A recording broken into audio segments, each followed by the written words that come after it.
하여튼 가장 중요한 게 본문을 우리가 직접 관찰하는 거예요. 또 우리가 주일학교 때 한자 한자 손으로 짚어가면서 요거를 하는 거예요. 예. 그러면 뭐죠? 반짝이는 눈. 성경 봅니다. 언니같이 줄줄줄 읽지 못하나. 이런 거 모르셔요? 내가 유행가 했나? 어렸을 때 유행가.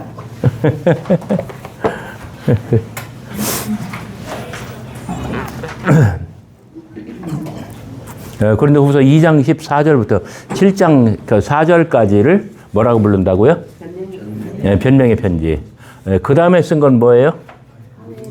눈물의 편지. 그 다음에는 화의 편지. 그 다음에는 추천. 그 다음에 연보. 그 사이에 무슨 사건이 있었죠? 변명의 편지 다음에?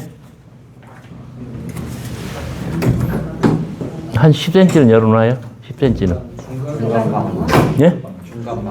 중간 방문. 그 다음에는? 투어.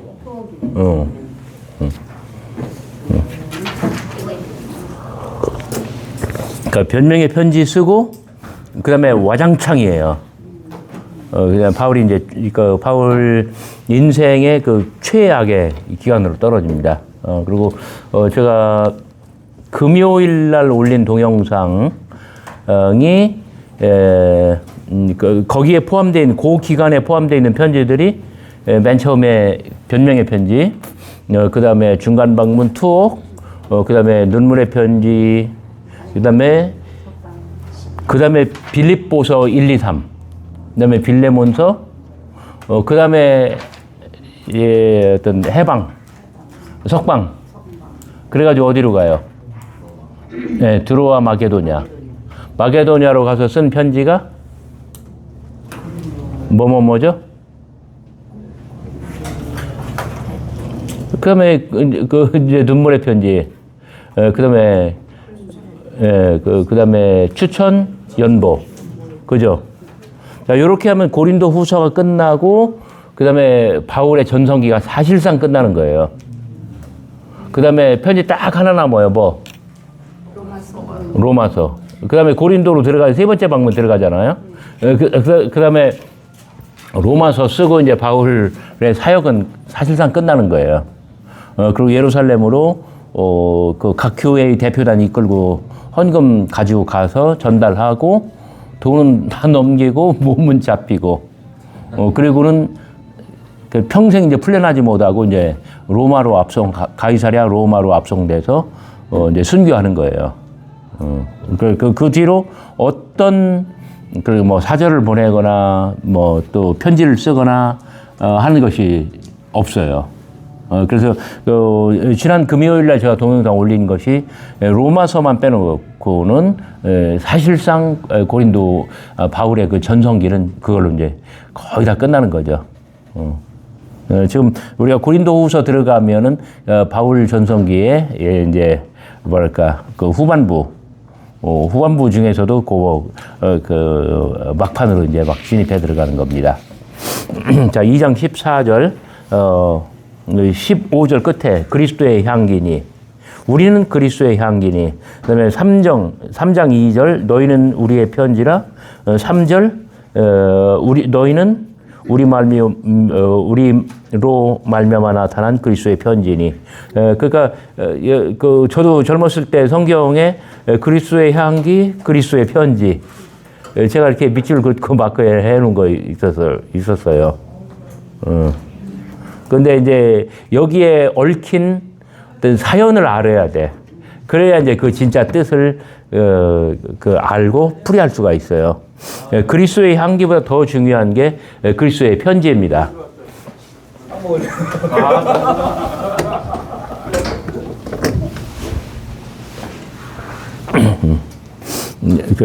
그리스도의 편지 다음에 곧바로 무슨 말이 나오냐면, 그 다음에 1절 자천, 그 다음에 추천서. 자, 요 말이 가장 중요합니다. 추천서. 그 letter of recommendation. 그러니까 이제 저는 추천서를 언제 처음 받아봤을 것 같아요? 김일환 교수님 어때요? 추천서 받아보신 적 있어요? 언제? 유학 갈 때? 그때도 그렇고 뭐 목사 안수 받을 때도 그럴까? 그럴 때. 예, 맞아. 예, 그러니까, 오늘날은 이제 제가 제 학생 가운데 유학 간다고 하면은 제가 추천서를 써줘요. 근데 표 아무개라고 옛날에 90년대 초중반 제가 서울신대 교수할 때 추천서를 제가 써줬는데 저는 이제 미국 사람들한테 어떻게 추천서를 써줘야 이게 잘 먹힌다라는 걸 이제 조금 감각을 알잖아요. 그래서 써줬는데 프린스턴은 석사 과정으로 갔는데 풀 장학금 플러스 스타이펜드 그러니까 이제 용돈까지 나오는 거예요. 생활비까지. 이제 그런 추천서가 그만큼 힘이 있어요. 그다음에 이제 목사 안수 받을 때 추천서 몇 장 요구하죠. 그다음에 가장 최근에는 우리 교회 목사님이 어디 이제 부목사로 가는데 추천서를 써달라고 써줬어. 그래가지고 근데 단방에 다 됐어. 근데 그 중에 또 어떤 사람은 저를 알아보는 사람이 있더래요. 면접을 하면서. 추천서에 얽힌 그런 일화들이 있어요. 그 뭐냐면 추천서, 내가 홍길동을 위해서 조태현이 추천서를 써준다. 그럼 이 추천서를 가지고 고대 세계에 오늘 같은 교통과 통신이 발달하지 않은 사회에서 그러니까 추천서를 가지고 직접 몸으로 가야 되는 거예요. 그러니까 내가 어디를 가든지, 그러니까 예를 들어서 이렇게 생각하면 돼. 내가 어디를 가든지, 임금님의 직인이 찍힌 뭐를 한 장 들고 다닌다. 그러면은, 나는 막 이제 진짜 임금님 바로 밑에 대접을 받아. 왜냐면 잘못됐다가는 내가 가서 일러 고해바치거든. 그러면 이제 그 관계가 이제 손상이 오잖아요. 여기 고대 세계의 추천서예요, 이게. 우리나라 사람 김찬희 박사라고, 유럽의 어느 대학에서, 신약으로, 유학을 하면서 박사학위 논문을 고대 세계의 추천서에 대해서 연구를 해가지고, 합격을 했어요. 근데 김찬희 박사님, 저는 딱 얼굴을 미국에서 한 번 뵀는데, 그 뒤로는 일절 어떤 연구 성과가 나오질 않았어.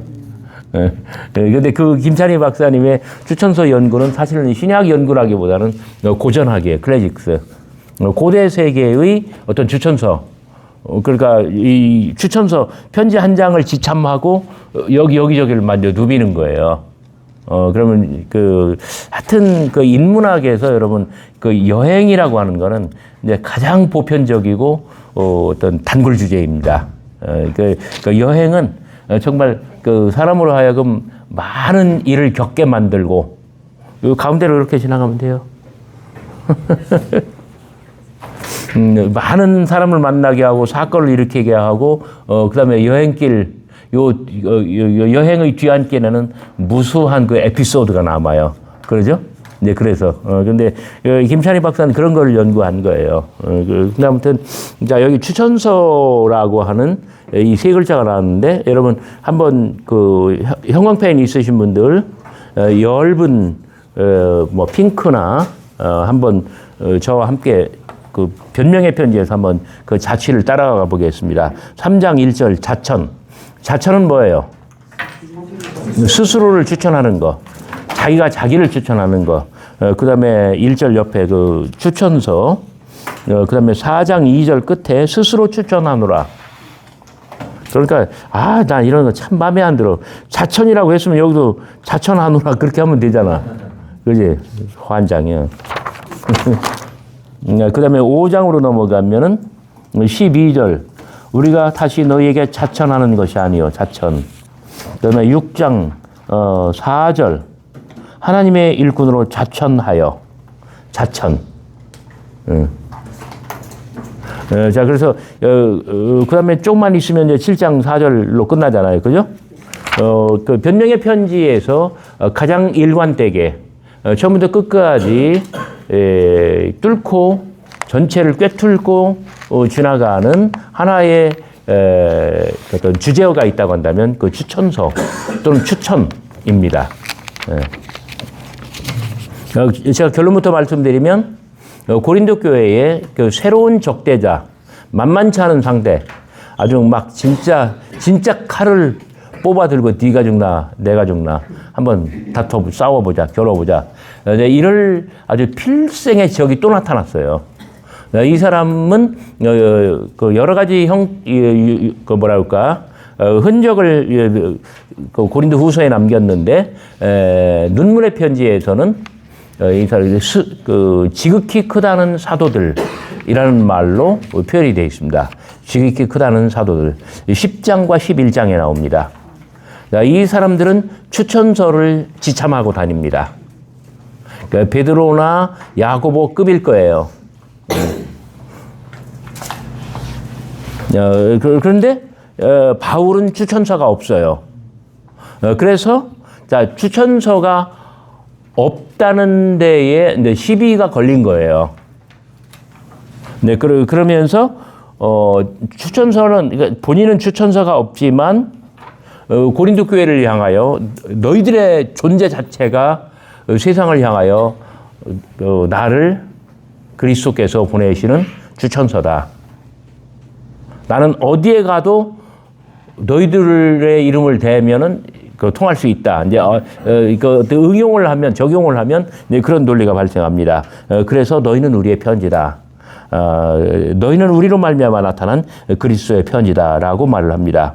자, 그다음에 3절 끝에 이것은 하나님의 영으로 쓴 것, 돌판에 쓴 것이 아니요 오직 육의 마음판에 쓴 것. 여기 돌판 한번 검은색으로 동그라미 쳐봐요. 자, 고대 세계에서 요거 굉장히 중요합니다. 자, 고대 세계에서 추천서는 어디다 썼을까요? 마음판에? 육의 마음판? 아니면 어디에? 네? 돌판? 큰 돌멩이 바위를 들고 다니라고요? 네? 파피루스지. 네. 근데 왜 돌판이라고 하느냐? 이제 요걸 아는 사람은 거의 없어. 요걸 말을 해야 돼. 요거를 말할 수 있어야 돼. 진정한 전문가라면. 왜냐하면 그 다음에 이 새 언약, 구약 그것을 말하기 위해서 그런 거예요. 그러니까 모세와 그리스도를 비교하기 위해서 그러는 거예요. 모세가 시내산에서 내려올 때 뭘 들고 와요? 무거운 거. 십계명 돌판. 그죠? 그거 얘기하려고 지금 여기서 바울이 엄밀히 말해서 이것은 논리적인 비약입니다. 그러니까 고린도 교회에 나타난 새로운 적대자들은 돌판을 갖고 다니는 사람 아니야. 뭐 갖고 다녔어? 파피루스에 쓴 추천서를 가지고 온 거죠. 근데 이제 돌판이라고 사실은 사도 바울이 일종의 우기는 거예요. 그러면서 너희는 우리로 말미암아 나타난 그리스도의 편지니 먹으로 쓴 것 아니요 살아계신 하나님의 영으로 쓴 것 돌판이 아니라 육의 마음판. 우리가 그리스도로 말미암아 하나님을 향하여 이 같은 확신이 있으니 우리가 무슨 일이든지 우리에게 선한 것 같이 생각하여 스스로 만족할 것이 아니니 우리로 만족은 오직 하나님께로부터 나느니라. 사도 바울의 편지는 굉장히 만연체예요. 저는 막 이렇게 제가 유튜브에다가 올릴 때는 이제 너무 글자가 제가 많이 들어가잖아요. 그래가지고 글자를 더 막 팍팍 줄여야 되는데 지금 4절 같은 거는 다 삭제야. 5절도 삭제야. 그냥 생략이야. 그가 또한 우리를 새 언약의 일꾼 되기에 만족하게 하셨으니, 자, 요 문단의 제목은 새 언약의 일꾼입니다. 그 중에 여러분, 새 언약, 지난주에 이거 하지 않았나? 네, 새 언약, 그 붉은색으로 네모하고, 가운데 형광펜을 하고, 그러니까 새 언약의 일꾼, 이게 뭐냐? 율법의 조문으로 하지 않냐고 오직 영으로 함이니, 네, 그러면서, 했으면 제가 굉장히 짧게 할게요. 그 14절, 그러나 그들의 마음이 완고하여 오늘까지도 구약을 읽을 때 그 수건이 벗겨지지 않냐고, 구약, 동일하게 붉은색 네모 박스 치고, 가운데 형광펜으로, 노란색 형광펜으로. 자, 이제 새 언약은 여기 새 언약이라고 하려면 밑에는 옛 언약이라고 해야지, 그죠? 여기를 구약으로 하려면 위에를 뭐라고 해야 돼? 신약. 예. 그러니까 바울은 하나님의 구원사를 이 구약과 신약으로 표현한 아주 최초의 신학자이고, 그리고 독보적인 신학자였습니다. 그러니까 우리가 사도 바울의 그 발자취를 따르면 정말 놀라워요. 그 첫 편지 데살로니가 전서를 쓸 때는 뭐 한 가지를 평정했어. 뭐 했을까요? 신학적으로. 네? 종말론. 가장 건전한 성서적인 종말론이 무엇인가 그 기틀을 잡아줬어요. 눈이 자기 손으로 벌어서 먹고 살아야 되고, 정말 하나님이 당장 오신다 하더라도 자기 생활에 충실해야 돼. 종말은 어떻게 와요? 무엇 같이? 두 가지. 해산 고통 같이, 그 다음에 도적과 밤도둑처럼. 그래서 이런 것들을 하면서 그 종말론에 대한 굉장히 혼란스러운 그런 상황을 아주 짧게 아주 가장 표준으로 딱 정리를 했어요. 그 다음에 쓴 편지가 뭐예요? 갈라디아서. 아니, 그 전에. 갈라디아서. 갈라디아서를 쓸 때는 우리가 창세기 본문하고 비교해 봤잖아요. 뭐를 어떤 것들 신학적인 기반을 잡았어요? 네? 이신칭의, 그 다음에 천하 만민의 복음 이방인 신학. 그죠? 그렇게 해서 기독교가 유대인의 인종, 문화, 종교의 경계를 넘어 세계 종교로 발돋움할 수 있는 그 모든 기반을 다 닦아둔 거예요. 그것은 누구의 이야기가 아니라 누구의 이야기를 끌어들임으로써? 아브라함. 누구의 이야기가 아니라? 모세. 예. 근데 지금 이제 모세 지금 끌어들이잖아, 지금은. 자, 그렇게 해서 갈라디아서를 쓸 때는 바울이 오늘 모든 기독교인들, 카톨릭을 포함하여 심지어 이단까지, 기독교 사이비까지 이런 사람들이 다 믿는 어떤 기독교 진리, 그다음에 그게 구체적인 문구로 나타나면 교리라고 부릅니다. 이런 어떤 아주 가장 굳건한 기반을 갈라디아서에서 마련했어요. 그 다음에 쓴 편지가 뭐예요? 고린도전서죠. 고린도전서에서는 어떤 기여를 했어요? 그러니까 이거는 참 정답부터 말씀드리면 부활론입니다. 부활론. 데살로니가 전서하고 관련돼 있어요. 데살로니가 전서에서 사람들이 뭐 때문에 헷갈렸어요? 혼란스러웠던 거? 종말이, 그러니까 미리 죽은 사람들. 일각에서는 종말이 와 있다라고 생각을 해요. 자, 고린도전서, 고린도인들은 어떤 혼란을 가지고 있어요? 부활과 관련해서? 부활은 이미 이루어졌다. 지금 내가 살아있는 것은 이것은 부활체다. 그러니까, 그 다음에 세상에 우상은 없다. 그러니까 우상과 관련된 모든 것들이 다 해도 되는 거다. 이제 고린도전서에 워낙 긴 편지이기 때문에 그런 몇 개의 핵심 구절들이 있는데 이런 것들이 서로 연결되어 있는 거예요. 그 다음에 은사와는 어떻게 관련되어 있어요? 자, 세례를 통해서 황홀경 체험을 했고 이런 은사를 받은 걸 보니까 내가 이제 다 부활한 사람이라는 거예요. 그리고 이런 사람은 세상에 못할 것이 없어요. 그래서 슬로건이 뭐예요? 모든 것이 가하나. 그래서 고린도전서는 아볼로의 영향권 안에 있는 이 여성들이 교회 안에서 이런 리더십을 발휘했던 것인데, 그런데 고린도전서는 그래서 바울이 쓴 거고요. 가장 핵심은 뭐냐면 어떤 인과관계 이런 걸 어떤 결과적으로 볼 때 이 부활입니다. 그래서 고린도전서를 쓸 때에 15장 부활에 대해서 길게 쓴 것. 만일 죽은 자 가운데서 그리스도께서 다시 살아나신 것이 아니라고 한다면 만일 죽은 자들 가운데서 우리가 다시 살아나는 것이 아니라고 한다면 이 말을 5번이나 반복하는 이유는 뭐냐면 어떤 부활이 이미 이루어졌다. 죽은 자의 부활을 부인하고 산 자의 부활을 지나치게 밀고 나가는 신봉가 있기 때문에 고린도 교회에 이런 문제가 생긴 거예요. 자, 구체적으로는 아볼로의 영향이에요. 아볼로의 영향으로 이 사람들은 산 자의 부활을 믿었던 거예요. 그래서 고린도 전서를 쓸 때 사도 바울은 어떤 그 부활에 관한 가장 표준적인 어떤 신앙 체계, 그 가장 표준적인 신학을 확립했다는 점이에요. 자, 데살로니가 전서, 그 다음에 갈라디아서, 고린도 전서까지 왔죠. 그리고 고린도 후서에 와서는 바로 여기 하나님의 구원사를 무엇과 무엇으로? 구약과 신약의 관계로 그 전체를 꿰뚫어 보는 하나의 안목, 그것을 만들어냈다는 거예요.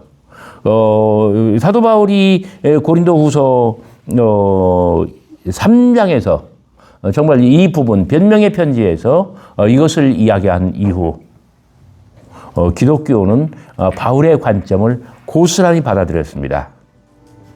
물론 사도 바울이 이렇게 이야기할 때는 뭐라고 할까요? 그 어떤 그 성경, 경전 그러한 관점은 아니었습니다.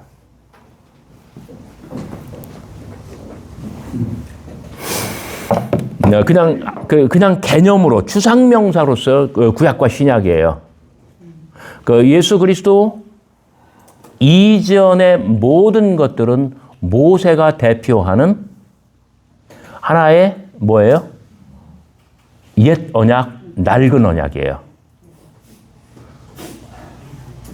누가 그 갈라디아서를 깊이 읽고 바울한테 문제를 걸면은 바울은 사실은 대답이 궁핍해져요.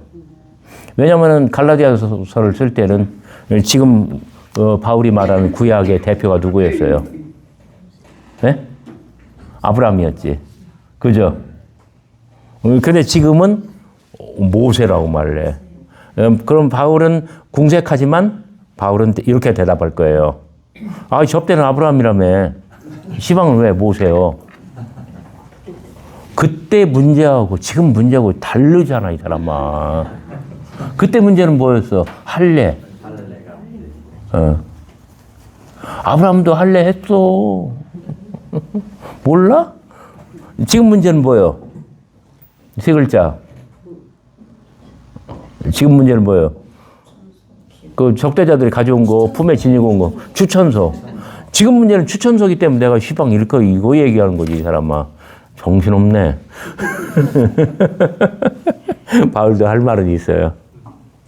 아무튼 바울은 그 어떤 예수 그리스도를 중심으로, 자, 요 말이 중요합니다. 예수 그리스도를 중심으로 그 이전의 모든 역사는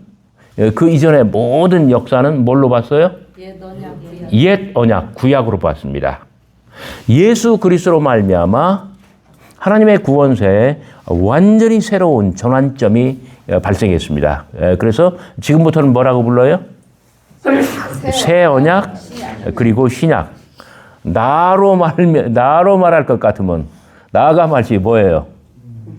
나는 새 언약의 거기 6절 새 언약의 일꾼. 그러면 추천서를 그 가슴에 지니고 온 사람은 뭐가 되는 거예요? 낡은 언약의 구닥다리. 이제 그게 되는 거예요. 그러니까 어떤 바울의 현장에서 들으면 그 바울의 그 억지가 있어요. 그 동시대인들이 들으면은. 그러나 바울의 이 관점, 예수 그리스도를 중심으로, 그러니까 인류의 역사도 예수 그리스도를 중심으로 BC와 AD로 구분하잖아요. 그죠? 그러니까 이 바울이 그걸 먼저 한 거예요. 그러니까 정말 놀라운, 야, 예수님께서 하늘나라에서 그랬을 거예요. 네가 베드로보다 낫다. 야고보다 나. 세베대의 아들들보다 나. 그러니까 나가 시방 누구한테 효도를 받아? 바울한테. 바울은 실제 외로운 사람한테 같아요. 외롭죠. 오늘 그 홀로서기로 들어갔으니까. 누구도 바울을 지지하지 않아요. 누구도 곁에 있지 않아요. 그리고 바울이 설립한 교회들 갈라디아, 빌립보, 데살로니가, 그다음에 고린도, 에베소. 자, 요 다섯 개인가 몇 개인가 세봅시다. 갈라디아, 빌립보, 데살로니가, 고린도, 에베소 5개죠. 메이저 교회가 5개예요. 물론 이제 에베소 옆에는 골로새가 있고, 고린도 옆에는 갱그리아가 있고, 이렇게 파생 위성 도시처럼 위성 교회처럼 그런 것들이 있지만 국지각에는 5개예요.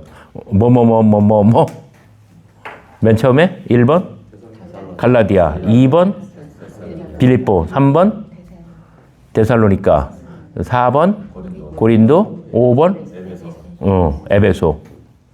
자, 여러분들은 어디 나가도 꿀리지 않는 사람이 됐습니다. 그래서 바울은 이 변명의 편지를 쓰면서 하나님의 구원사를 이 구약과 신약으로 완전히 총정리를 한 어떤 신학의 금자탑을 쌓았습니다.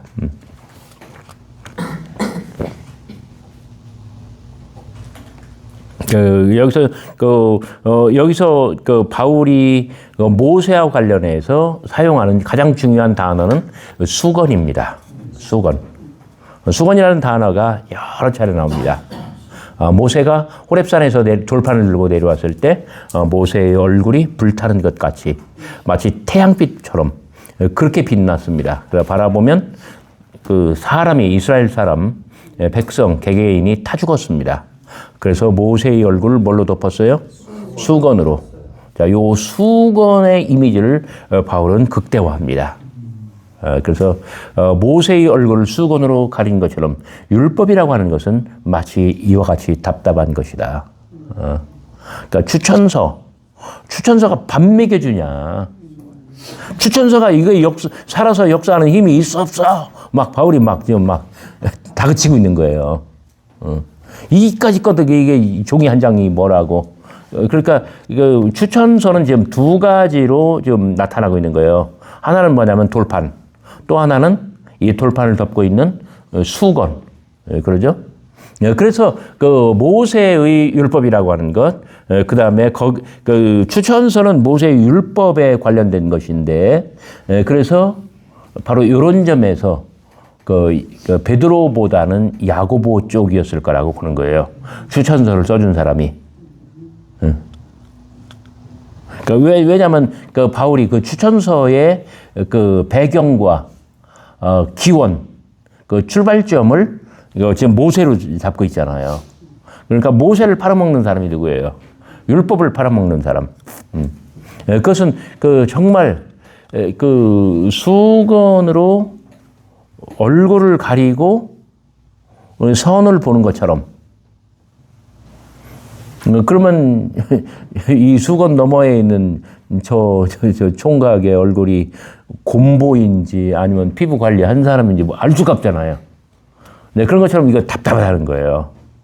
그리고 이것은 명분은 있지만 아무것도 우리에게 해주는 것이 없고, 그러나 우리는 새 언약의 일꾼으로서 정말 이것은 하나님의 영과 관련된 것이고, 이것은 살리는 것이고, 그리고 이것이 바로 어떤 그 생명의 복음과 관련된 것이라는 거예요. 자, 이런 이해를 가지고 2장 14절 이하 그리스도의 향기 본문을 풀어야 합니다. 자, 여기서 중요한 그 2장 14절부터 17절까지 중요한 이야기는 뭐냐면, 자, 향기, 그 다음에 냄새라는 말이 여러 번 나오는데, 저는 그 냄새라는 말보다는 그냥 향기라고 하는 게 더 좋을 것 같아요. 그 냄새는 좀 우리 현대인들 사이에서는 부정적으로 많이 쓰기 때문에, 물론 객관적으로 무슨 음식 냄새 나는 것 같아, 이런 말도 있지만, 냄새 나네. 좀 너무 부정적이잖아요. 예, 그 다음에 가장 중요한 키워드가 17절. 하나님의 말씀을 혼잡하게 하지 아니하고, 여기 혼잡하게라고 번역한 이 단어는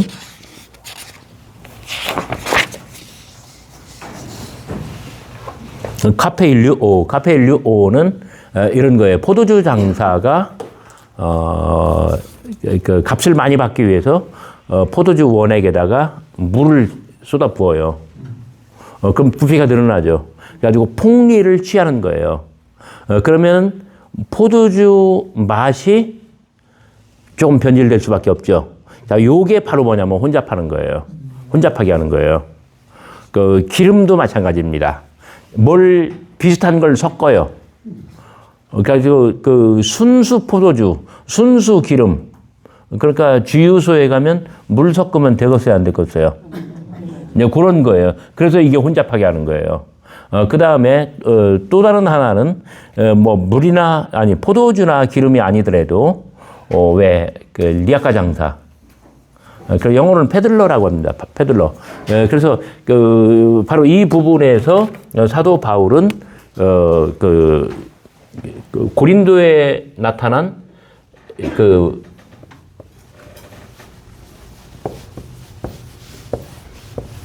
적대자를 페들러, 그 행상꾼으로 묘사하고 있습니다. 카펠류오는 행상을 하다. 그 다음에 이 장사치가 폭리를 취하다. 이런 뜻이에요. 잘 보시기 바랍니다. 바울도 좀 아까 여행과 인문학 제가 스쳐 지나갔잖아요. 바울도 끊임없이 길을 가는 여행자예요. 물론 에베소에서는 2년 3개월이나 머물지만, 그 다음에 바울이 지나간 곳으로 또 유사한 사람들이 또 뚫고 들어왔어요. 자, 그들도 다 마찬가지로 이동하는 선교사, 원더링 카리스마예요.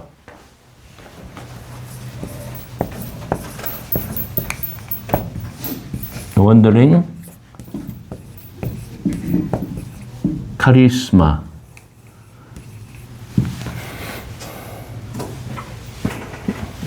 방랑 카리스마 이렇게 이야기를 합니다.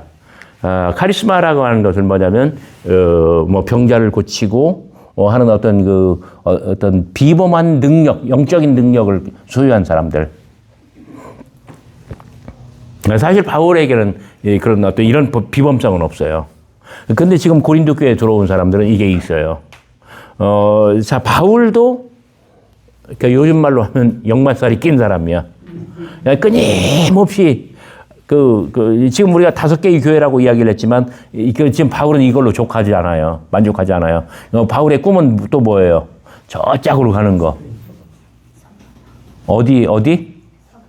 로마, 그다음에 스페인. 그러니까 바울도 어마어마하게 역마살이 꼈어요.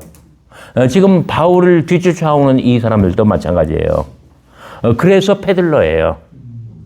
뭐예요? 리아카 끌고 또는 다라에 물건 이고 계속 돌아다니면서 물건을 파는 사람.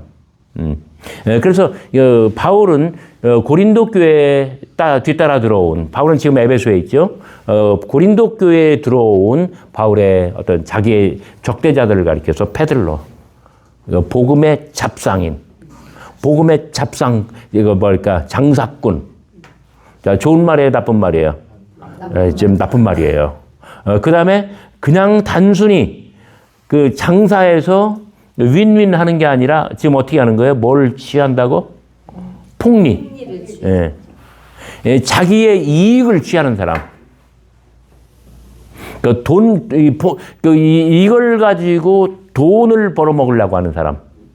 지금 사도 바울은 지금 여기 하나님의 말씀을 혼잡하게 하지 아니하고 요 말씀 속에는 요게 들어가 있어요. 순수하게 하나님의 말씀을 전파하는 사람이냐, 아니면은 자기가 뭐 생계를 유지하고 그다음에 돈을 벌려고 하는 사람이냐.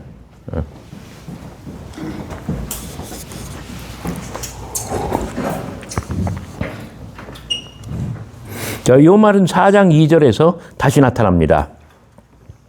4장 2절. 이에 숨은 부끄러움의 일을 버리고 속임으로 행하지 아니하며 하나님의 말씀을 혼잡하게 하지 아니하고. 그죠? 사도 바울 자신은 돈을 받지 않았다는 것을 굉장히 강조합니다. 그 다음 고린도후서의 그 다음 편지들에서. 그래서 17절 하나님의 말씀을 혼잡하게 하지 아니하고 순전함으로 하나님께 받은 것 같이 하나님 앞에서와 그리스도 안에서 말하노라.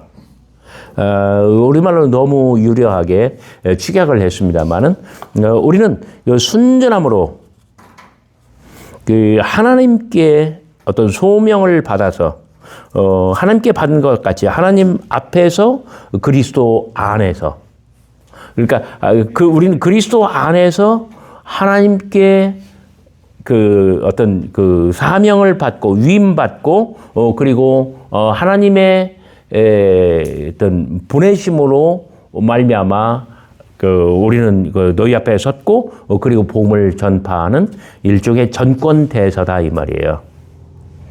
그래서 이런 하나님의 전권 대사 이 개념은 무엇과 비교되는 거예요? 3장 1절에 추천서. 자, 요렇게 하면은 이 변명의 편지를 거의 다 이해를 할 수 있어요. 자, 고린도 교회에 새로운 적대자가 들어왔다. 바울은 칼을 뽑아들 수밖에 없어요. 이제 네가 죽냐, 내가 죽냐, 둘 중에 하나는 죽어야 돼. 자, 이 싸움에 이제 바울은 시동을 걸고 있습니다. 그 과정에서 구약과 신약의 어떤 그 신학적인 금자탑이 나왔고, 그 다음에 뭐랄까, 요 라이벌들은 어떤 복음의 잡상인, 복음의 장사꾼, 그리고 그래서 향기란 말은 어떻게 냈습니까?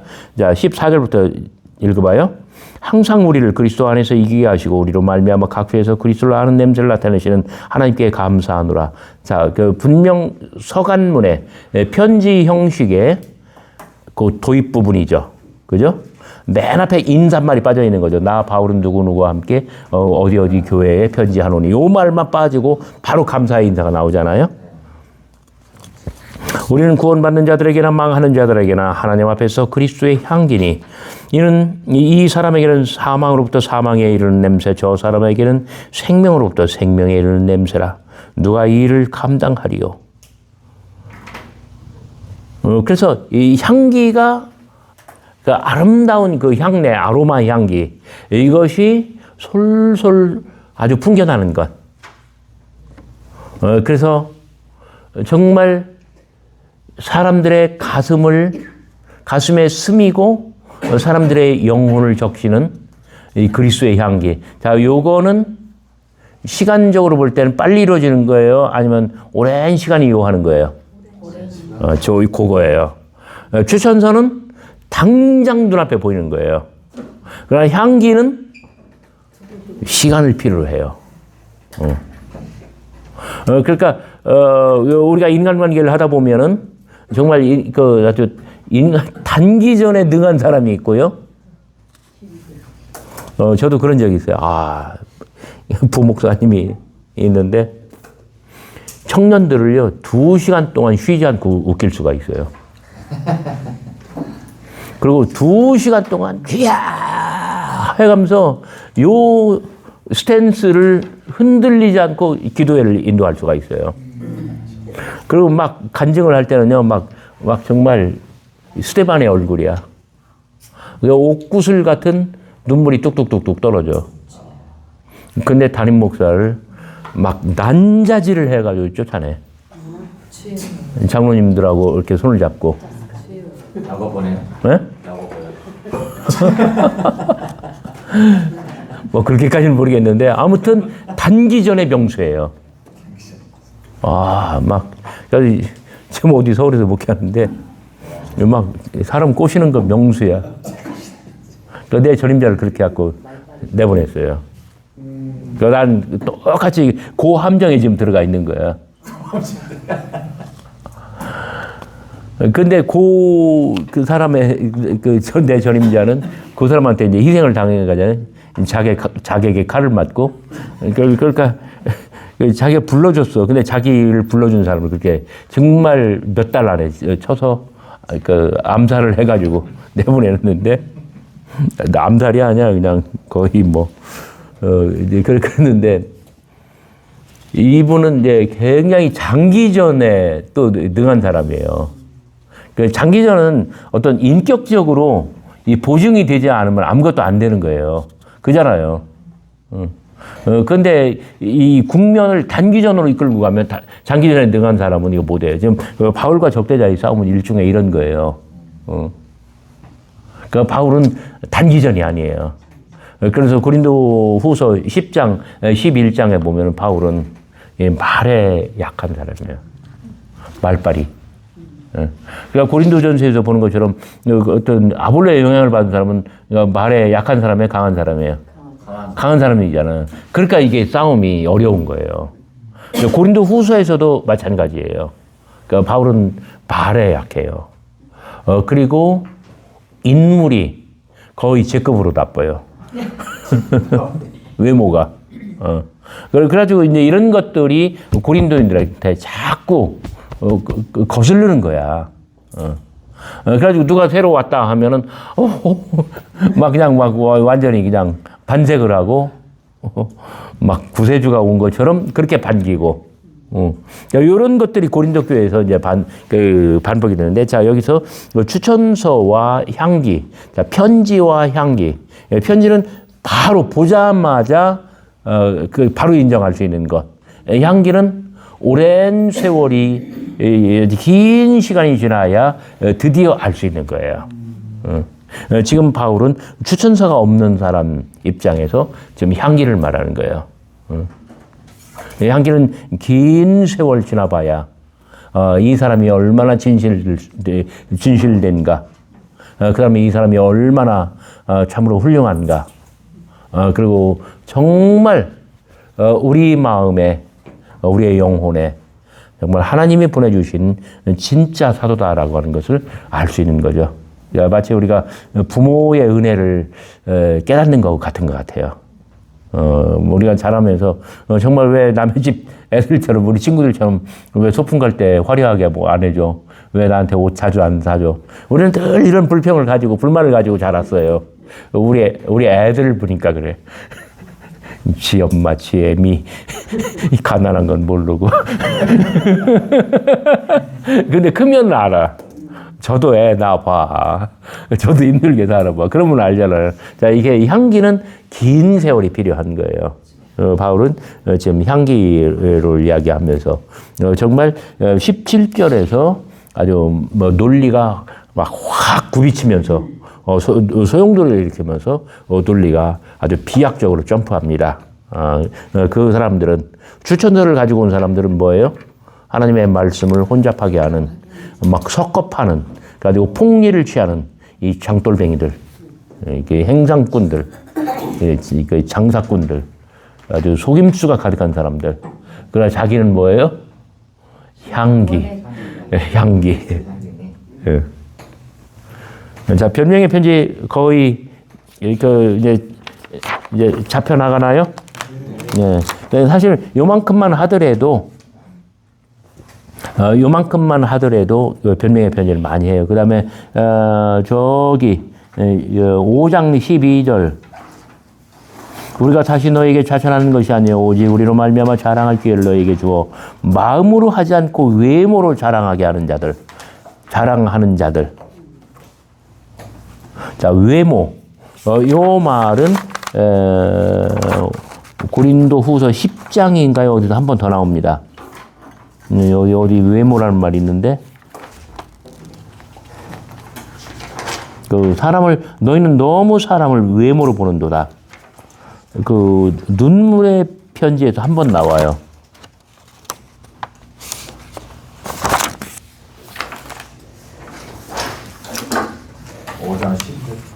아니, 10장부터 13장. 어디, 몇 장 몇 절?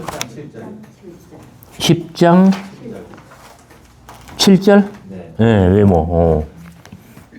외모의 반대말은 뭐예요? 네모. 아유, 그렇게 할 줄 알았어. 그러지 좀 말아요. 나 이분들은 도저히 수업하고 싶지 않았어. 10분 동안 쉬겠습니다. 도저히 안 되게 하지 않고 외모로 자랑하는 자들에게 대답하게 하려 하는 것이다. 자, 외모로 자랑하는 자들, 고린도 교회에 새로 들어온 적대자들, 지극히 크다는 사도들을 뜻하는 것이죠. 우리가 만일 미쳤어도 하나님을 위한 것, 만일 정신이 온전하여도 너를 위한 것. 이제 사실 번역을 잘한 겁니다. 여기는. 근데 이제 너무 리얼하게 번역을 했는데 여기 미쳤어도 요게 뭐냐면 황홀경 체험이에요. 황홀경 체험. 여러분들 이런 거 해보신 적 있나요? 예수로 나의 구주 삼고 성령과 피로써 거듭나니 나도 없고 세상도 없고 오직 구속한 주님뿐이라. 네, 이런 체험이 있으신가요? 우리가 황홀경 체험이라고 부르는 것.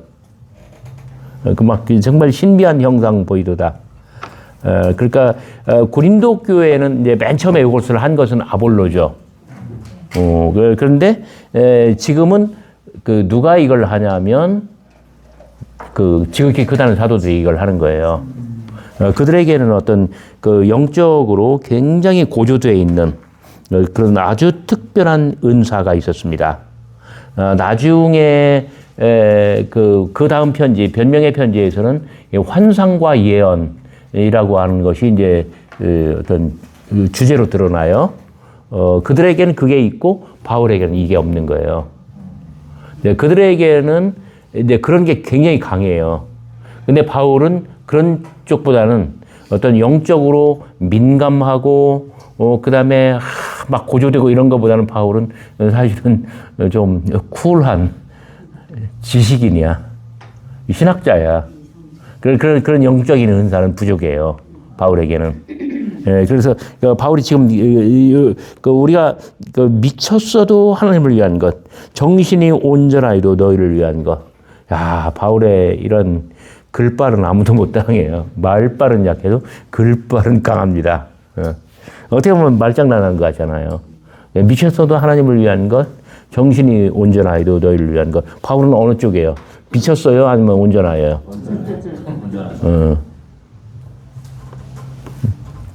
그러니까 아볼로하고 관계가 막 심할 때는 막 정원사에 비유 뭐라고 말을 해요? 나는 심었고 아볼로는 물을 주었고. 건축자의 비유. 나는 터를 닦았고 아볼로는 집을 지었고. 그죠? 지금 그런 거예요. 미쳤어도 하나님을 위한 것. 정신이 온전하여도. 그냥 정신이 온전하여도 이것은 무슨 말이에요? 맹숭맹숭해도. 아주 너무 드라이해. 너무 건조해. 그러니까 이 순복음하고 기장이나 이런 데하고 이제 비교할 정도로 이제 일종의 그런 거죠. 그리스도의 사랑이 우리를 강권하신도다. 우리가 생각한즉 한 사람이 모든 사람을 대신하여 죽었은즉. 누구예요? 그리스도. 모든 사람이 죽은 것. 네, 그래서 복음의 본질이란 한 사람이 모든 사람을 위하여 대신 죽는 것, 그리고 모든 사람이 세례를 통하여 죽고 사는 것. 복음의 본질은 그거예요. 이게 이미타치오 크리스토스. 그러니까 그리스도를 본받는 거예요, 이게. 한 사람이 모든 사람을 위하여 죽는 것. 모든 사람이 그 안에서, 그리스도 안에서, 그리스도의 이름으로 세례를 받아 죽고 사는 것. 이게 바울이 생각하는 복음의 본질이에요. 다시 한번 반복해 봅시다. 복음의 본질이란 한 사람이 모든 사람을 위하여 대신 죽는 것. 그리고 그 안에서 세례를 받아 모든 사람이 죽고 다시 사는 것. 이제 거기서 존재론적인 변화가 일어나야 되죠. 그죠? 자, 이것이 이제 나중에 빌립보서를 쓸 때에 그리스도 찬가를 통해서 나타날 거예요. 빌립보서를 쓸 때 그리스도 찬가 그 부분에서 사도 바울은 그러니까 제가 말씀드리자면 데살로니가 전서를 통해서는 뭘 확립했다? 종말론.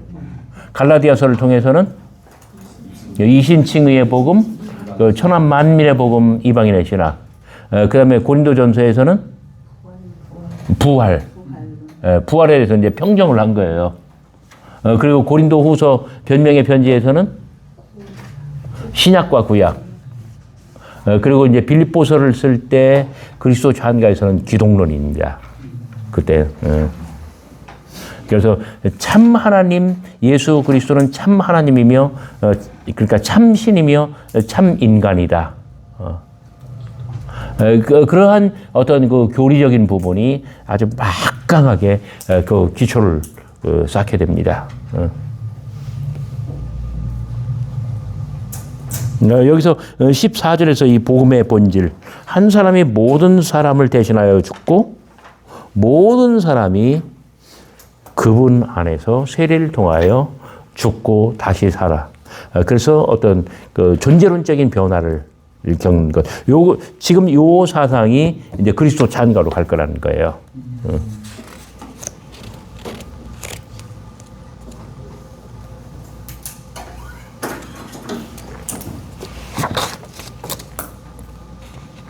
우리가 굉장히 막 그 달달 위에는 5장 17절 그런즉 누구든지 그리스도 안에 있으면 새로운 피조물 이전한 것은 지나갔으니 보라 새 것이 되었다. 새로운 피조물 새 것. 모든 것이 하나님께로서 났으며 그가 그리스도로 말미암아 우리를 자기와 화목하게 하시고 또 우리에게 화목하게 하는 직분을 주었으니 곧 하나님께서 그리스도 안에 계시사 세상을 자기와 화목하게 하시고 20절 그러므로 우리가 그리스도를 대신하여 사신이 되어 자, 외모로 자랑하는 사람들은 자, 외모, 동의어, 고린도 후서, 변명의 편지에서 동의어는 육신을 따라입니다. 외모와 동의어는 육신을 따라. 외모로 자랑하는 자를 12절 그들은 육신을 따라 평가합니다. 자, 그리스도를 육신을 따라 알게 되면 그리스도는 어떤 사람이에요? 그냥 살아생전에 뭐 기적을 행하느니 그러다가 마지막에는 어디서 죽어요? 십자가에서 죽어요. 그러면은 실패한 사람인 거예요. 자, 외모로 보면 그래요. 그러나 그 속을 들여다보고 그 심층 어떤 영적인 부분을 들여다보면 그렇게만 아는 것은 굉장히 불충분한 것이죠. 그리스도 안에 있다는 것은 그리스도 안에서 어떤 새로운 피조물이 되었다는 것은 무엇이냐면 어떤 종말에 이루어질 새로운 창조가 지금 현실 속에서 이루어졌다는 거예요. 그러니까 이제 바울도 이렇게 굉장히 혼란스러울 수 있어요, 본인도. 왜냐하면 고린도전서를 쓸 때는 어떤 현재적인 부활, 산자의 부활을 부인했잖아요. 그런데 새로운 피조물이다 이렇게 이야기할 때는 종말에 이루어질 그리스도의 재림 때 이루어질 어떤 그 궁극적인 그런 구원, 새로운 창조가 지금 이미 들어와 있다라고 어떤 현재적인 종말론을 이야기하잖아요. 이런 것들은 굉장히 어떤 경계에 있는 아슬아슬한 그런 부분인 거예요. 그러니까 우리도 마찬가지예요. 그러니까 산자의 부활을 믿는 게 아니라 우리는 죽은 자의 부활을 믿죠. 그런데 그러면은 지금 종말을 우리가 살고 있다. 종말은 이미 시작됐다라고 말하는 건 또 뭐예요? 그럼에도 불구하고 우리는 그렇게 말을 하는 거예요. 하여 우리의 입이 열리고 우리의 마음이 넓어졌으니 그 12절 끝에 13절 끝에 너희도 마음을 넓혀라. 자, 두 번째 방문 두 번째 여행 중간 방문을 예고하고 있습니다.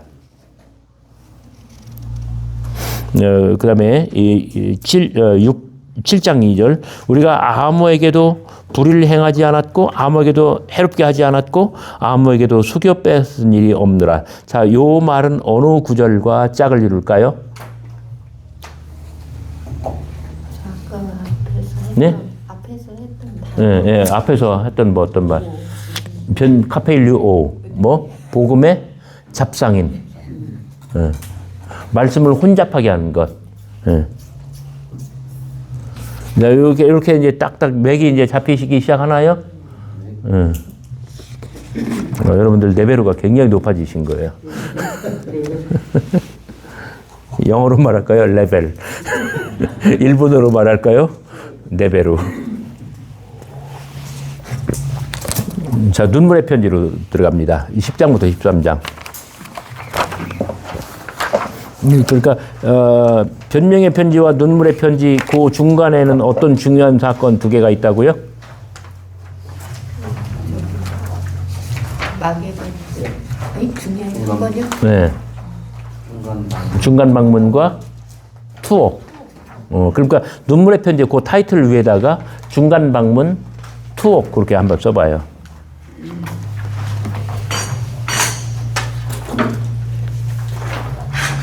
이제 중간 방문은 완전 비극으로 끝났어요. 그냥 와장창 바울이 아주 대망신을 당했어요. 그리고 서둘러서 그 막 야반 도주하듯 빠져나온 것 같아요. 제가 좀 너무 리얼하게 말하는지도 몰라요.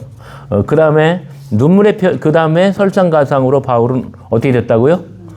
투옥됐다고요. 자, 그러면 눈물의 편지는 어디서 쓰는 거예요? 깜빵에서 쓰는 거예요. 뭐 먹으면서? 건빵 먹으면서. 지금 어디에 있다고요? 깜빵이에요. 뭐 먹고 있다고요? 건빵 먹고 있다고요? 그래서 깜빵과 건빵 이렇게 한번 적어봐요, 한번. 아, 또 적으라고 또 진짜 적냐?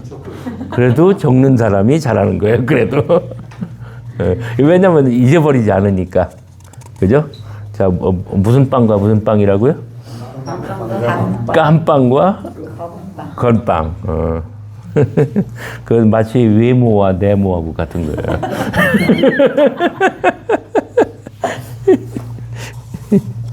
그러니까 10장 1절 너희를 대하면 유순하고 떠나 있으면 너희에 대하여 담대한다. 바울은 정말 인문학자예요. 어쩌면 이렇게 정말 아주 미세하게 아주 정말 예리하게 사람의 어떤 그 감정, 감각 이런 것들을 표현할 수 있을까?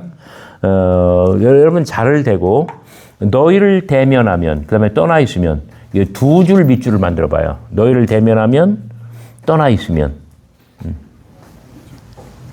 고린도 후서에서 요 구절은 여러 차례 반복됩니다. 나도 이번에 알았어. 그리고 곡절이 있어. 곡절이 있어. 11절 봐요. 떠나 있을 때에 함께 있을 때. 딱 나오죠. 자, 여기도 자를 대고 두 줄.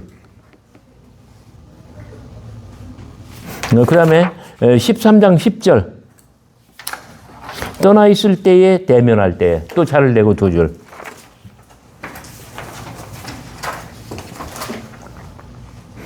저도 못 봤던 거 이번에 봤어요. 근데 요게 빌립보서에 또 나와요. 그러니까 고린도 후서 눈물의 편지와 빌립보서는 같은 무렵에 쓴 거예요. 같은 무렵에 썼기 때문에 동일한 이미지와 그런 어떤 추상적인 그런 그 어떤 이미지와 개념 이런 것들이 동시다발로 나타날 수 있는 거예요.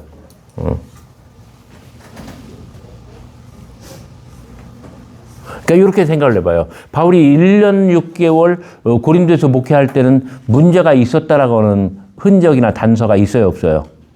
없죠. 자, 그게 뭐냐면은 그 함께 있을 때, 대면할 때예요. 그다음에 떠나 있으면 이건 뭐예요? 자, 떠나 있으면 그러니까 저희 형제들이 오늘날 화투라는 걸 배웠어. 어머니 아버지가 이제 수요예배 가시면 돗자리를 담요를 피고 이제 미나토를 찌른 거예요, 형제들이. 그 시간이 정말 너무 짧어. 그다음에 바깥에서 인기척이 들으면 어떻게 해야 돼? 그 덮는 걸로는 금방 뽀록나. 완벽하게 정리를 해야 돼. 야, 빨리. 너는 이제 막내라. 아수인이야. 요게 뭐냐면 함께 있을 때와 떠나 있을 때야. 떠나 있을 때는 이제 그 뭐랄까 지킬 앞에 없으니까 이제 긴장이 완화되고 그다음에 태도가 이제 뭐랄까 분방해지고 이제 참 이런 것들 심리학이 여기 들어가 있는 거예요. 그러니까 바울은 자기가 그 고린도인들의 마음으로 좀 이걸 쓰는 거예요. 그 대면했을 때와 떠나 있을 때.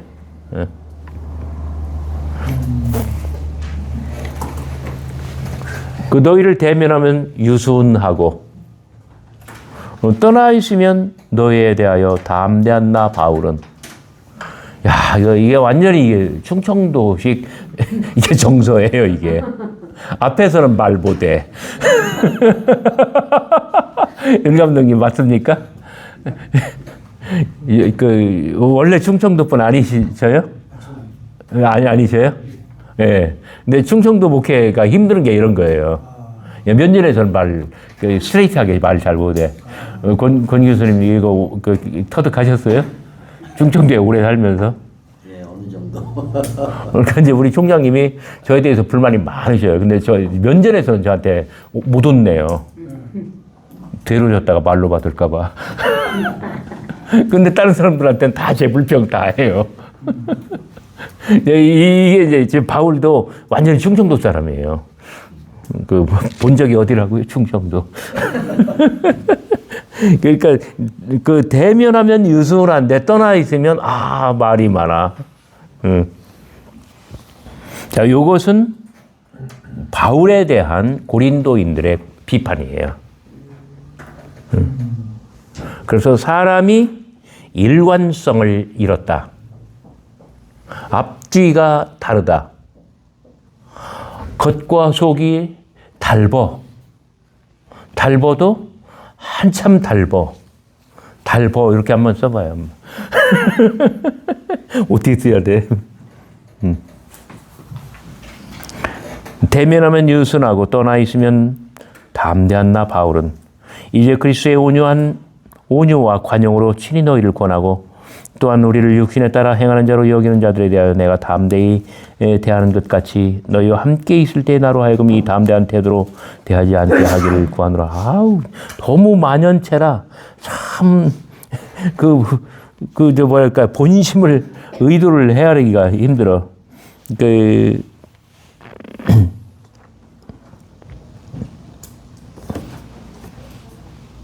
대면하면 유순한데 떠나 있으면 담대하다. 이것은 바울을 향한 고린도인들의 어떤 인격적인 비난입니다. 육신에 따라 사는 자라. 2절, 3절. 그 3절. 우리가 육신으로 행하나. 자, 요것도 바울에 대한 고린도인들의 비판이에요. 그러니까 적대자들은 어떻다고요?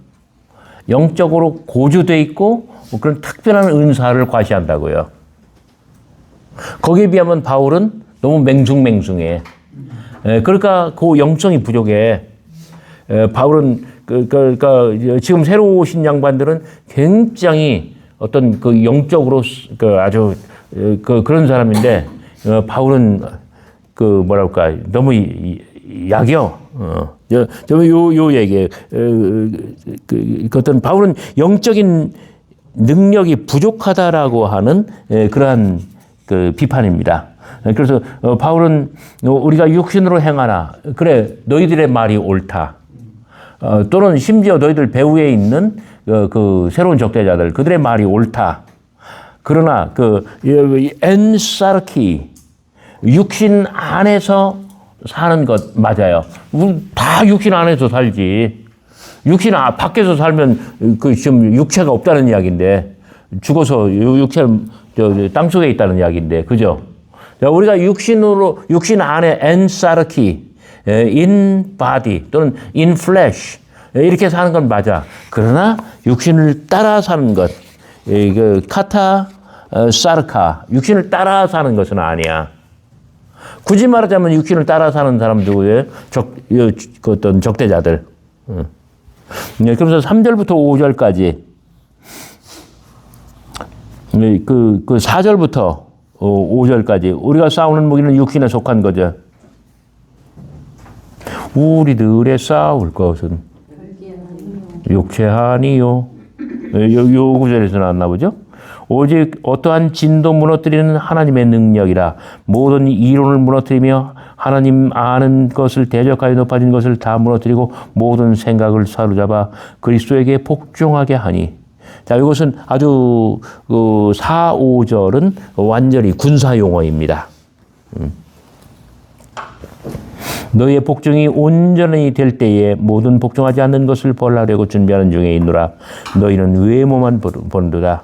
만일 사람이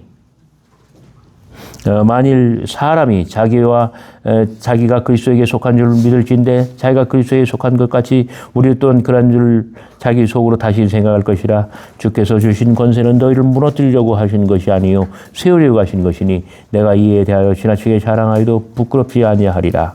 자, 이 무너뜨리는 것, 그러니까 8절도 그 군사 용어죠.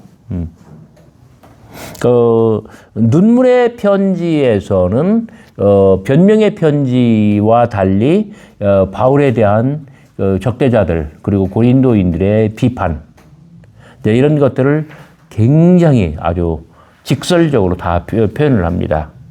그만큼 눈물의 편지는 결론부터 말씀드리면 신약 성서 가운데 가장 감정이 많이 들어가 있는 거예요. 갈라디아서보다도 훨씬 더 감정이 막 아주 스트레이트하게 많이 들어가 있어요. 갈라디아서의 진검승부보다 이 눈물의 편지, 이것이 더 아주 피 튀기는 싸움입니다. 지금은 이제 앞부분이나 그래도 좀 뭐랄까 부드러운 편이에요. 9절, 이는 내가 편지들로 너희에게 놀라는 게 같이 생각하지 않게 하려 함이라. 자, 편지들. 그들의 말이 그 편지들은 무게가 있고 힘이 있으나 그가 몸으로 대할 때는 약하고 그 말도 시원치 않다. 자, 10절과 1절을 연결시켜서 해석해 봐요. 편지들은 뭐 할 때예요? 떠나 있을 때죠. 그 다음에 몸으로 대할 때는 뭐예요? 대면한 거죠. 자, 이렇게 아구가 받기 시작하면 여러분들이 이제 성경 읽는 레벨로가 높아진 거예요. 연대까지는 레벨로가 높았나요? 안 높았나요? 요거 아구를 맞출 수 있는 사람은 거의 없어요. 전공자들 가운데서도. 이런 사람은 우리가 떠나 있을 때 아주 확실히 나오잖아요. 편지들로 말하는 것과 함께 있을 때 그 행하는 것이 같은 것임을 알지라. 그 고린도인들 같은 걸로 생각해요? 닮은 걸로 생각해요? 닮은 거.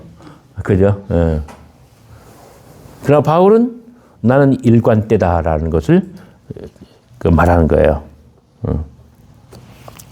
자, 편지와 말. 편지들은 무게가 있고 옛날 성경에는 중하고. 자, 편지를 보면은 바울의 어떤 이거 육필이잖아요, 육필. 진짜 그 필기체로 쓴 거. 바울의 육필은 정말 막 육중해요. 무게가 있어요. 그리고 심오해요. 그런데 몸으로 대할 때는 약하고 그 말도 시원찮고 이건 외모예요. 그죠? 아까 그 5장에서 나왔고 그 다음에 10장 7절에 나왔고 너희는 10장 7절 너희는 외모만 보는도다. 그래서 바울은 왜 자꾸 외모만 봐라고 말을 하지만 고린도인들은 뭐예요? 겉과 속이 달라. 겉은 외모야. 속은 외모보다 더 흉악해. 그러니까 이제 바울이 사례를 받지 않는 것도 이렇게 이야기를 하는 거예요. 그 사례를 받지 않지만 헌금 다 걷잖아. 모금 운동. 그죠? 그러니까 정말 뭐랄까 예민한 사안들이에요. 이런 모든 것들이.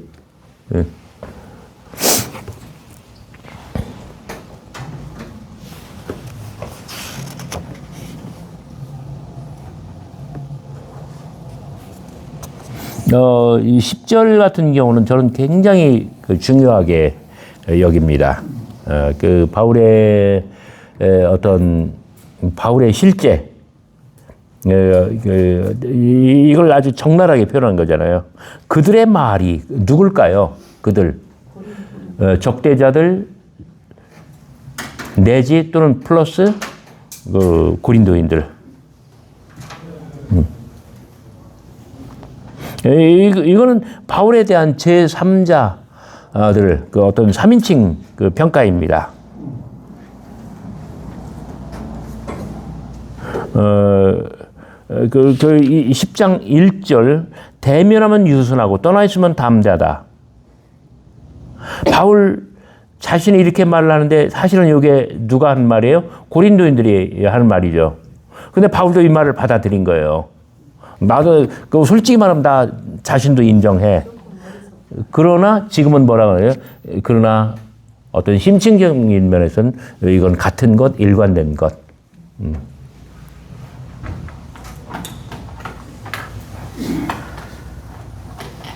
12절 우리는 자기를 칭찬하는 어떤 자, 번역 미숙합니다. 자들입니다. 복수입니다. 자기를 칭찬하는 어떤 자들. 직역을 하면 이렇게 되겠지만 한자를 쓰면 뭐 어떤 개념일까요? 자기를 칭찬하는 사람을 뭐라고 불러요?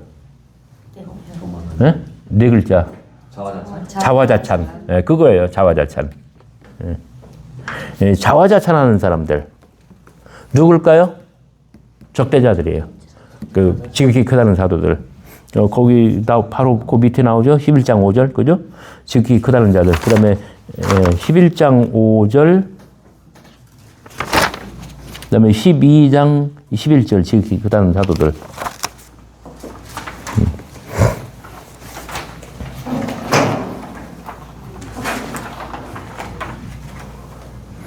바울은 지극히 크다는 사도들, 이 사람들을 지금 흉보입니다. 우리는 자기를 칭찬하는 어떤 자들과 더불어 감히 짝하며 비교할 수 없느니라. 그러나 그들이 자기로서 자기를 헤아리고 자기로서 자기를 비교하니 지혜가 없다.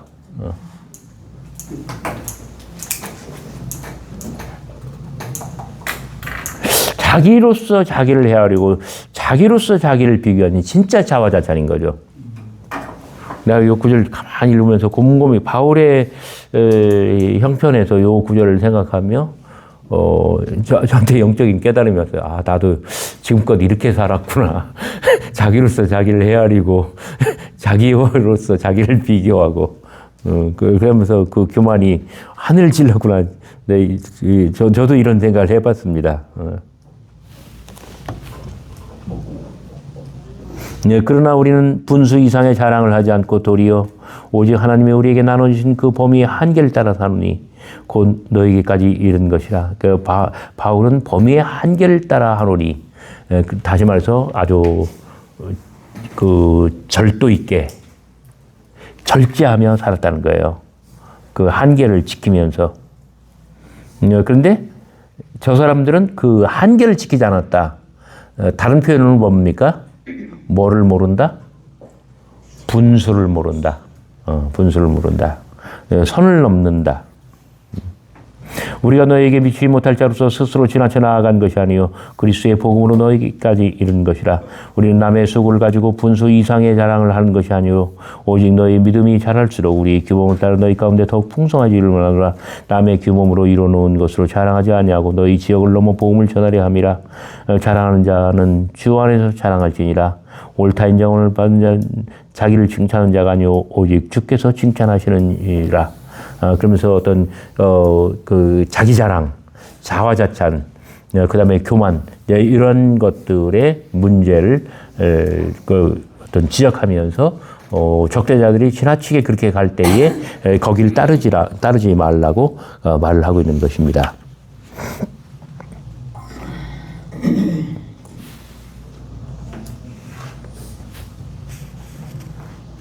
그 11장을 넘어가서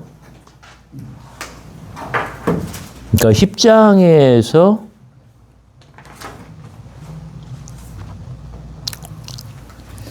10장에서 이제 10장에서의 주안점은 뭐냐면 고린도인들이 그들의 영향을 받아서 바울을 어떻게 비판하는가 그거를 잡아내는 거예요. 자, 몇 가지로 말하면 뭘까요?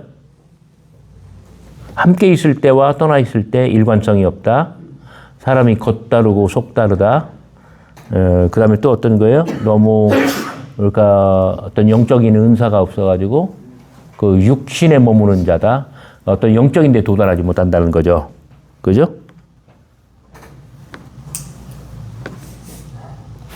지금 뭐 자기로서 자기를 비교하고 자기로서 자기를 헤아리고 이제 그다음에 이런 것들이 또 바울과 적대자들과의 비교해서 어떤 차별성을 이야기하는 거예요.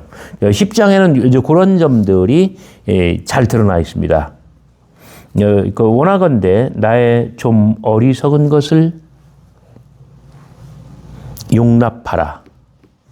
자, 어리석은 것. 그 다음에 저는 그렇게 뭐랄까 그 분홍색으로 지렁이 밑줄을 그었습니다. 그 다음에 11장 16절 나를 어리석은 자로 여기지 말라. 어리석은 자. 그 다음에 조금 더 옆으로 가면 16절이죠. 어리석은 자로 받으라. 어리석은 자로 여기지 말라 하고 자신을 어리석은 자로 받아들이래요.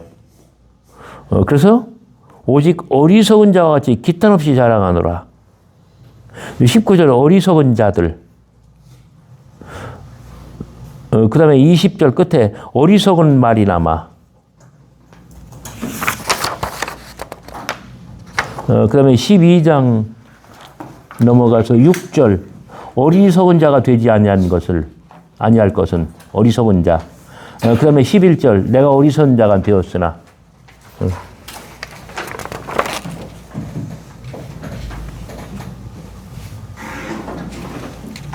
다 따라왔나요? 네. 그 아리스토텔레스가 아리스토텔레스 이 사람이 이름을 얘기하면 어리석다 틀렸어 그래요. 어리석다 틀렸어. 그래서 11장 1절 이하를 바보 연설이라고 부릅니다. 어리석은 연설. 재밌죠? 어떻게 보면 바울이 지금 말장난을 하고 있는 거예요. 어떻게 보면 비판적으로 그 바울을 흉보는 사람들 같으면 그 바울이 지금 말장난을 하고 있다 이렇게 말할 수 있어요. 그러니까 이제 이런 말을 안 하고도 얼마든지 말을 할 수 있었을 텐데 그게 이렇게 말 안 하고 아주 직설적으로 하는 게 더 나았겠죠. 오해의 소지가 있으니까. 그러나 바울이 지금 이야기하는 걸 뭐냐면 내가 하나님의 열심으로 너희를 위하여 열심을 내노니 내가 너희를 정결한 처녀로 한 남편 그리스도께 들려고 중매하미로다. 그래서 어떤 교회는 그리스도의 신부라고 하는 이미지가 이제 생겨나는 거죠. 그러나 왜 요 이야기를 할까요? 나는 뱀이 그 간계로 하와를 미혹한 것 같이 너의 마음이 그리스도를 향하는 진실함과 깨끗함에서 떠나 부패할까 두려워하노니. 자, 그 혼인이 깨질 판이라 이거예요.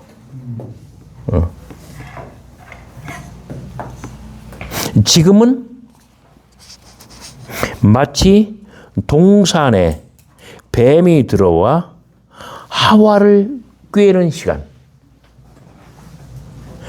지금 교회는 누가 들어왔어요? 적대자들. 지극히 크다는 사도들. 지금 그러면 그 바울은 그들을 뭐라고 부르는 거예요? 에덴 동산에 들어온 그 아주 간교한 뱀으로 지금 여기는 거예요. 하와는 누구예요? 하와의 자리에는 지금 누가 있어요? 고린도 교회 성도들.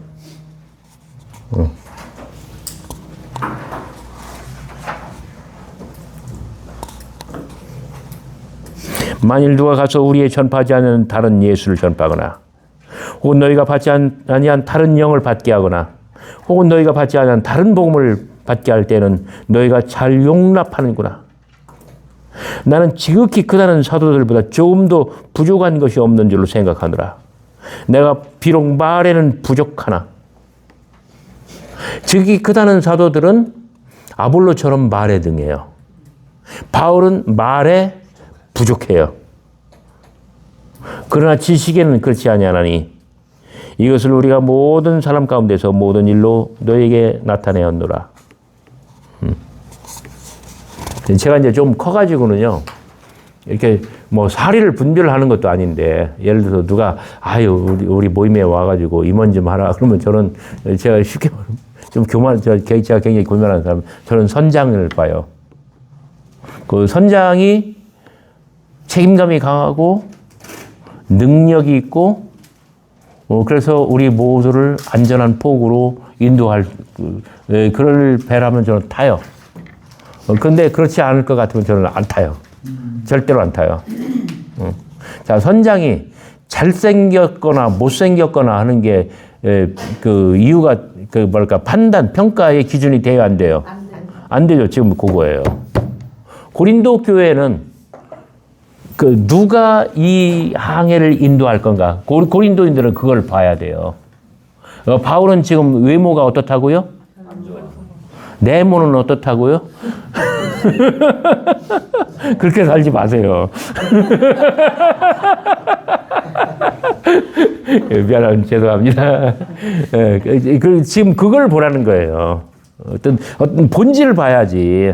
그러나 바울의 위기의식은 뭐예요? 지금 에덴 동산에 뱀이 들어와 있다 이거예요. 그 뱀이 하와의 아주 뭐랄까, 하와 앞에까지 갔어. 그 혀가 그 가슴에 닿아 있어. 지금 그 정도로 어떤 위기의식이에요, 바울은. 그러면서 여기 그 4절, 5절, 6절에 진짜 변명의 편지 전체를 통해서 가장 지금까지 이 말을 안 하고 이렇게 폭탄 돌리기 하듯이 계속 말을 돌린 거야. 지금 직설로 이제 드디어 나온 거예요. 직설로. 우리가 전파하지 않은 다른 예수, 너희가 받지 아니한 다른 영, 너희가 받지 않은 다른 복음, 너희가 잘 용납하는구나. 여기 용납. 19절에 너희는 지혜로운 자로서 어리석은 자들을 기쁘게 용납하는구나. 20절 또 누가 너희를 종으로 삼거나 잡아먹거나 빼앗거나 스스로 높이거나 빼앗물질자로 너희가 잘 용납하는구나.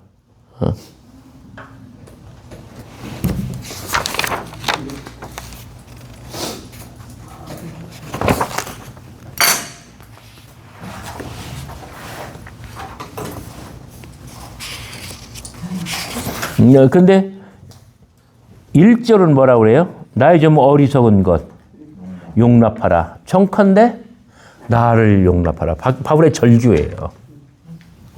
왜 나만 쏙 빼놓고 딴 거 다 이렇게 용납하냐. 욕 나온다.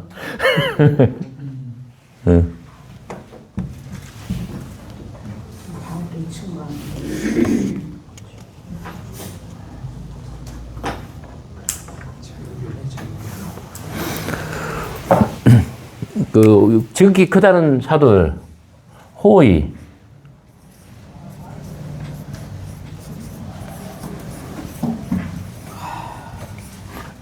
휘페리안,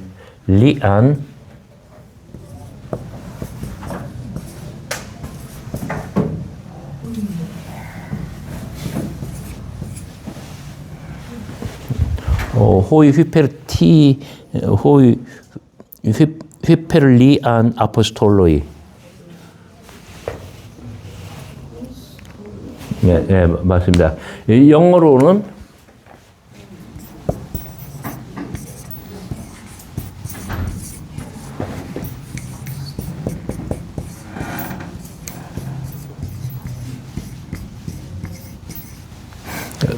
The Superlative Apostles 또는 Super Apostles, 초사도.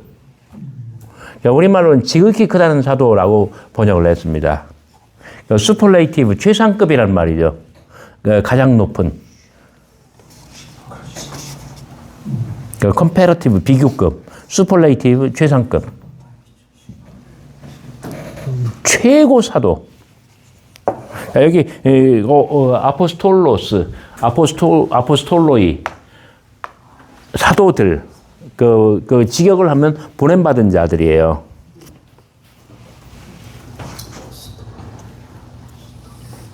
그런데 13절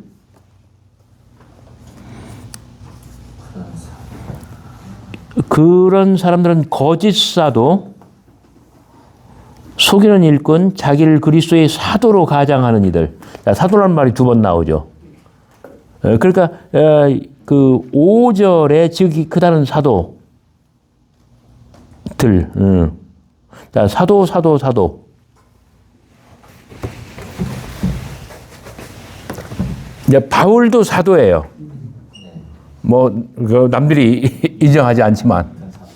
그러니까 바울 자신도 알아요. 남들이 자기를 사도로 인정하지 않는다. 그러면서 어느 서신에선가 너희는 나를 사도로 알잖아. 너희들은 나를 사도로 인정하잖아. 이런 말도 합니다. 그런데 그런 입장에서 지금 지극히 크다는 사도들과 지금 대적하고 있습니다. 아주 물러설 수 없는 그러한 뭐랄까요? 이 물러설 수 없는 그런 뭐 수장 대결을 하듯이 지금 그런 컨프런테이션 맞서고 있는 것입니다. 여기 다른 예수, 다른 복음, 다른 영. 우리가 이렇게 막 대화하다가 안 되면 그 사람하고 나하고는 영이 달라 이런 표현 여러분들 들어보신 적 있죠? 그런데 영도 다를 뿐만 아니라 정말 예수도 달라. 야, 네가 믿는 예수하고 내가 믿는 예수하고 다른 것 같아. 그 다음에 복음도 달라. 자, 여기서 초대교회는 바울이 이 편지를 쓸 때, 그러니까 50년대 중반이에요. 그러니까 54년 겨울에서 55년 봄으로 넘어갈 때, 이 플러스 마이너스 몇십 년 동안 그 어떤 통일된 복음은 없었습니다. 통일된 교리도 없었습니다. 어떤 일사불란한 그 조직 체계도 없었습니다.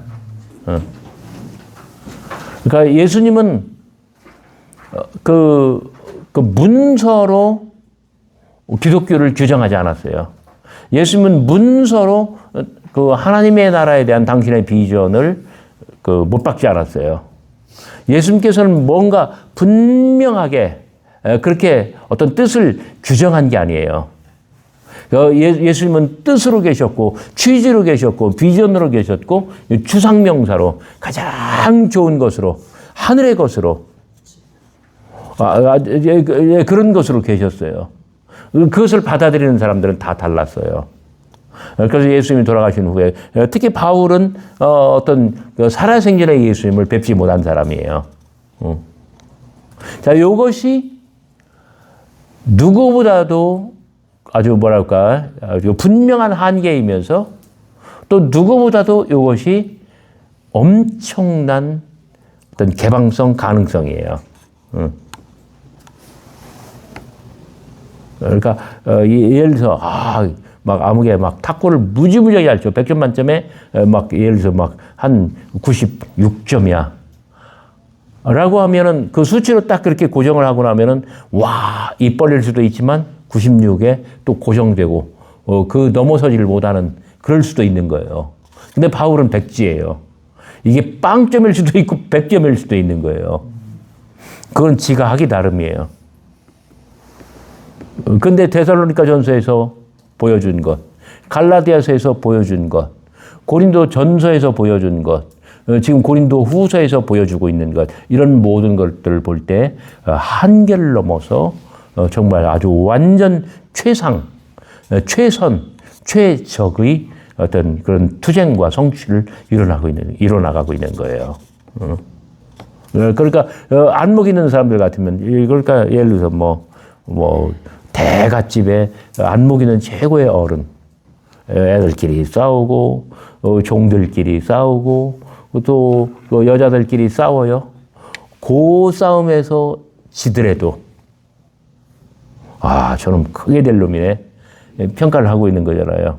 그러니까 이게 바로 뭐냐면, 그 야곱이 요셉을 바라볼 때의 마음이에요. 만날 형들한테 깨지고, 희롱당하고, 근데 와서 꿈을 이야기하는데, 저 방정 저거. 그 꿈을 말하지 말고 떠벌리지 말아야지.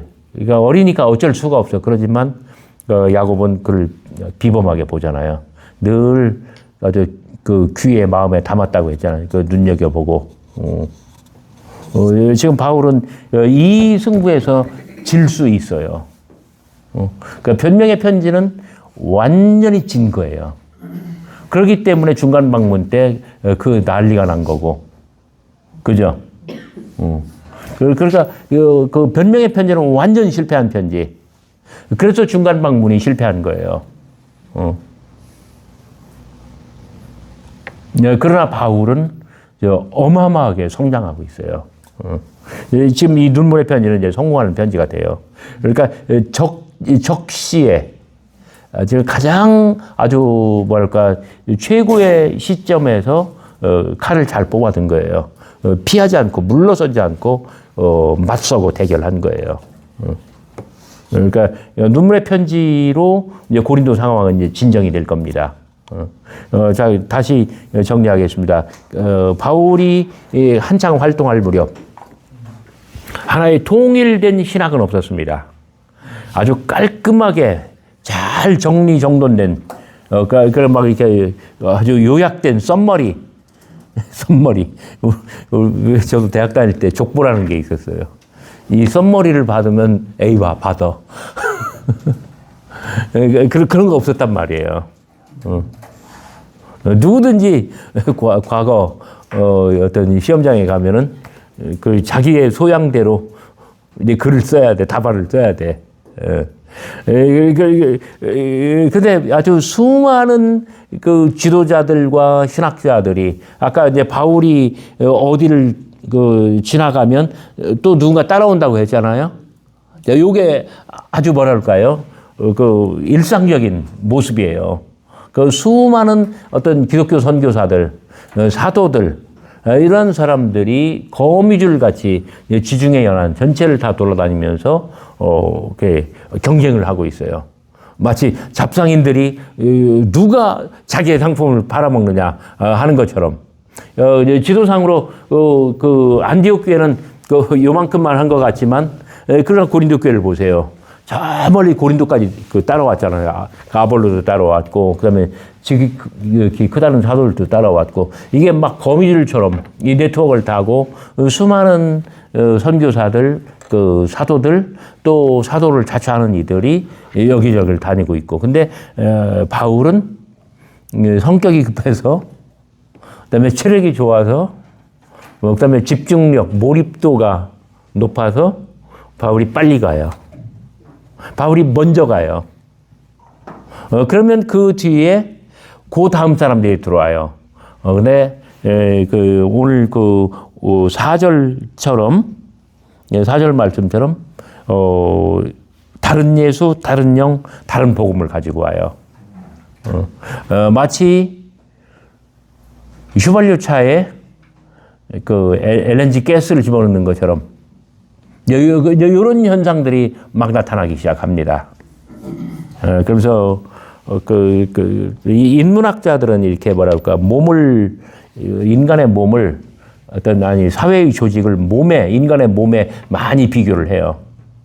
그 조직도 경계선이 있죠. 어느 정도 규범으로 어떤 사람들만 자격 요건을 주잖아요. 그 다음에 피부가 개인과 환경, 사람과 세상 사이의 경계선이 피부예요. 그 다음에 몇 개의 구멍이 있어요. 인체에는 눈구멍, 콧구멍, 입구멍, 귓구멍, 그 다음에 항문, 생식기. 이 구멍을 통해서 모든 것이 인풋, 그 다음에 아웃풋. 입을 통해서 생명의 근원이 들어오고, 항문을 통해서 그 다음에 배설물이 나가고, 그죠? 이제 이 구멍은 바로 이런 그 몸과 세상의 어떤 컨트랙션, 그 모든 그 인풋 아웃풋이 이렇게 순환되는 그런 거, 조직도 마찬가지죠. 이런 과정을 통해서 조직이 유지되고 성장하고 또는 병들고 쇠퇴하죠. 그런데 저 뭐 하다가 이렇게 막 샜습니까? 인문학 얘기하다가. 예? 다른 데서 다른 아, 그건 알아요.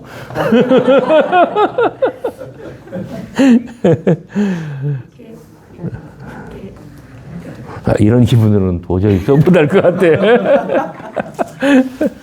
예, 그래, 제가 지금 30분이 됐기 때문에, 제가 11장, 다음 주에 11장부터 하면서, 고린도 후서는 다 마치도록 하겠습니다.